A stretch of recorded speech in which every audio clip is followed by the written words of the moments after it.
Good morning বন্ধুরা, চলে এলাম নতুন একটা ব্লগ নিয়ে। সবাই ভালো থেকো, সুস্থ থেকো।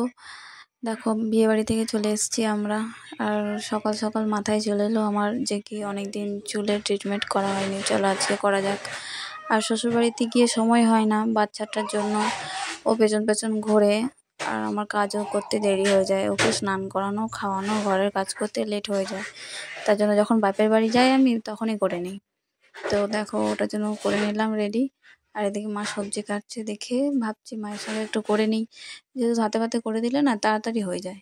আর এদিকে দাদা তো নিয়ে চলে এসছে কোথা থেকে নিয়ে এনেছে কি জানি, নিয়ে তো চলে এসছে। ভাবছি চাটনি বানাবো আমরা। আর এদিকে বোন দেখো কলেজ যাবে বলে তাড়াহুড়ো খাচ্ছে। আমি যে তাড়াহুড়ো খাস না, গলায় বাঁধবে। আর এদিকে আমার মেয়ে খেলা করতে ব্যস্ত। বলছি যে বাড়ি যাব না, বলছে না এখন বাড়ি যাব না, 2 দিন থাকবো। আর এদিকে আমি চুলের ইয়েটা করে নিচ্ছি, মেখে নিচ্ছি।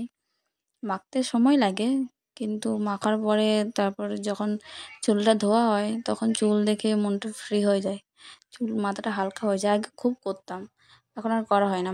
আগে তারপরে মাও ধরে বেঁধে করে দিত, মাখিয়ে দিত, তেল মাখিয়ে দিত, চুল বেঁধে দিত।